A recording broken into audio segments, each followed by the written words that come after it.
जय हिंद फ्रेंड्स। आज बात करते हैं अकाउंट ट्रांसफ़र को लेके। अकाउंट ट्रांसफ़र कैसे किया जाता है, उसका क्या प्रोसीजर है। तो देखो यार, अकाउंट ट्रांसफ़र 3 तरीके से होता है। नंबर एक, या एक तो आपकी अपनी होम ब्रांच जहां आपका प्रेजेंट में आपका अकाउंट है, एक तो वहां पर जाकर उसको विजिट करके। दूसरा, आप जहां पर उसको ट्रांसफ़र करना चाहते हैं उस ब्रांच में विजिट करके। या तीसरा, अगर आप योनो यूज़ करते हैं तो योनो से हो जाता है। ठीक है, तो तीनों का मैं बताऊंगा किस तरीके से करते हैं। तो लाइक आपको जो है अपनी होम ब्रांच को किसी दूसरे डिस्ट्रिक्ट में आपको ट्रांसफ़र करना है। ठीक है, तो क्या करेंगे, आप अपनी होम ब्रांच में जाएंगे। तो होम ब्रांच में जाने के बाद वहाँ एक मल्टीपल एप्लीकेशन फॉर्म होता है, उसको भरेंगे। और उसके साथ में आपको एक A4 साइज़ पेपर पर एक एप्लीकेशन लिखनी होगी। एप्लीकेशन कैसे लिखनी है वो भी मैं आपको बता रहा हूँ। उसमें आप लिखोगे ब्रांच मैनेजर के नाम से, टू द ब्रांच मैनेजर, या सेवा में बैंक प्रबंधक महोदय। विषय डालेंगे बैंक अकाउंट ट्रांसफ़र करने के संबंध में। फिर डालेंगे महोदय, मैं son of this address this जिसका अकाउंट नंबर जो भी है दिस व्यक्तिगत कारणों से अपना अकाउंट जिस कंसर्न आप उसमें करना चाहते हैं, तो उसमें लिखेंगे कि इस ब्रांच में जिसका ब्रांच कोड ये है, ब्रांच का एड्रेस भी लिखना है। ब्रांच का एड्रेस लिख दिया, जिसका ब्रांच कोड ये है, उसका कंसर्न ब्रांच का एक ब्रांच कोड होता है, तो ब्रांच कोड लिख देंगे। ब्रांच कोड में ट्रांसफ़र करवाना चाहता हूँ, तो आप महोदय से प्रार्थना है कि मेरा अकाउंट ट्रांसफ़र करने की कृपा करें। सिर्फ इतना लिखना है। ये एप्लीकेशन आपकी हो गई। इसको क्या करना है, आपको डिपॉजिट कर देना है।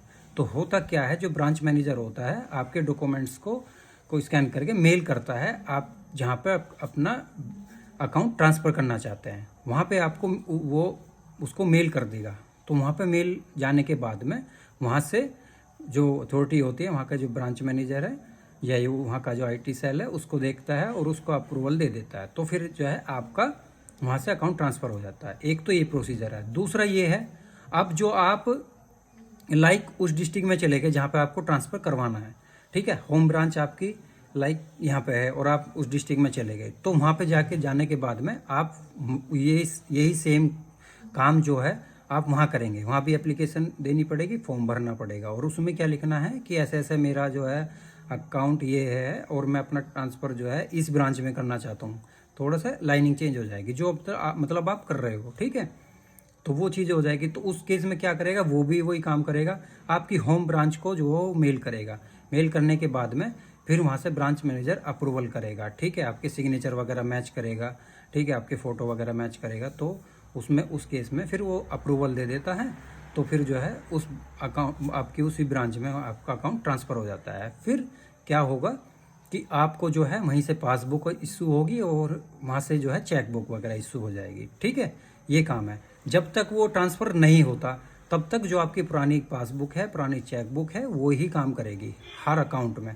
और चेकबुक जो होती है वो मल्टी सिटी चेकबुक होती है, वो कहीं भी आप यूज़ कर सकते हो। ठीक है, उसका ये नहीं है कि अभी जैसे क्वेश्चन आ रहा, चलो उसको मैं बाद में डिस्कस करूँगा। तो ये होता है प्रोसीजर। ठीक है, अब बात करते हैं CSF के रेफरेंस में। देखो, अब अब 2 तरह के बंदे हैं। देखो, जिनका अकाउंट पहले से ही SBI में है, ठीक है, और जिसके पास अकाउंट अभी जिसने ओपन नहीं करवाया, SBI में ओपन नहीं करवाया, चाहे किसी भी और दूसरे बैंक में है। तो सबसे पहले तो जिनके पास अकाउंट है उनकी बात कर लेते हैं। जिनके पास अकाउंट है तो वो चाहे कितने भी साल पुराना हो, उसमें पैसा आपने कभी डाला है नहीं डाला, बस वो एक्टिव मोड में होना चाहिए। एक्टिव मोड में नहीं है तो एक बार ब्रांच विजिट करके उसको एक्टिव करा लीजिए। ठीक है, बस एक्टिव मोड में होना चाहिए। तो उसको जो है आपको ट्रांसफ़र कराना ही पड़ेगा। कहाँ पे, हकीमपेट ब्रांच में। ठीक है, वही एप्लीकेशन लिखनी पड़ेगी। एप्लीकेशन में जो है उस एड्रेस हकीमपेट ब्रांच का जो है एड्रेस डालना और उसी का ब्रांच कोड डाल देना, तो यहाँ से हो जाएगा। क्योंकि क्लियरली गाइडलाइन लिखी हुई है कि you have to account transfer pre joining. तो ज्वाइनिंग से पहले आपका अकाउंट ट्रांसफ़र होना चाहिए। एक कंडीशन तो ये है। ठीक है, तो ये मैंडेटरी है। दूसरा, किसी कारणों से आप नहीं कर पाते हैं तो फिर वहाँ आपको टाइम मिलेगा, लेकिन यह है कि अपनी सहूलियत के हिसाब से पहले ही करवा लो। ठीक है, ये सबसे बढ़िया है। और नहीं तो फिर आपको वही है कि आपने ट्रांसफ़र नहीं करवाया, आपके फिलअप तो खैर हो जाएगा, फिर आपको वहाँ पे विजिट करना पड़ेगा। ठीक है, तो एक चीज़ ये हो गई। दूसरा, जिनका ओपन नहीं है तो वो जो है ओपन करवा लो। ये उसमें आप इस कन्फ्यूजन में ना रहे कि वहीं जाकर ओपन करवा लेंगे। देखो होता क्या है, अभी आपका जो अकाउंट है, इसके रीज़न क्या है, इसके पीछे का रीज़न भी बता देता हूँ किस लिए ट्रांसफ़र करवाना है। एक्चुअली बात यह है कि आपका जो अभी जो अकाउंट है वो नॉर्मल सेविंग अकाउंट है। आप जब ज्वाइन करते हैं तो आपका पहले दिन से ही वो अकाउंट ट्रांसफ़र होते हैं, और वो अकाउंट ट्रांसफ़र में क्या करना पड़ता है कि डिपार्टमेंट आपसे ही फॉर्म भरवाएगा, और ये आपका अकाउंट पीएमएसबी में होगा, पीएमएसबी में चेंज होगा। पीएमएसबी में क्या है, पैरामिलिट्री सैलरी पैकेज, उसके बेनिफिट्स आपको मिलेंगे on the behalf of government. जैसे पीएमएसबी के मैं कुछ बेनिफिट्स बता देता हूँ।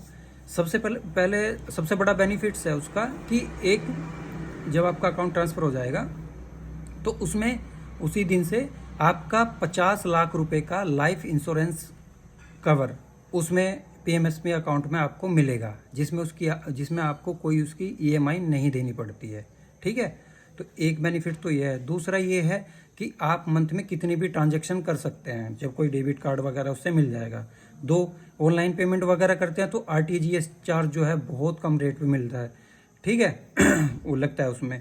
तीसरा, उसका क्या, चेक बुक वगैरह इशू कराते हैं, वो भी बहुत कम लो चार्जेस पे मिलती है आपको।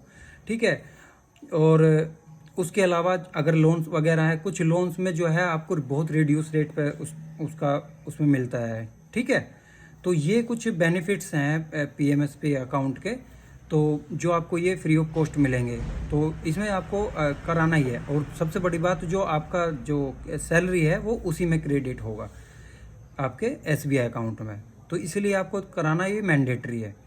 ठीक है, तो इसके बाद में जो है आपके कुछ क्वेश्चन थे, उसको मैं कवर कर देता हूँ। जैसे कुछ बंदे बोल लेते सर मैं ओपन करवाएं या ना करवाएं, ये मेरा बंद पड़ा है किसी वजह से, वो पहले किसी कारणों से बंद पड़ा है, तो वो क्या होगा नहीं होगा। तो आपके पास में पहले बात तो मैंने बोल दिया कि उसको ओपन करवाना ही है। दूसरा, चाहे कितने भी दिन से बंद पड़ा है, कोई इशू नहीं है वो, या उसमें कुछ भी हुआ हो, वो उस चीज़ से कोई मैटर नहीं है।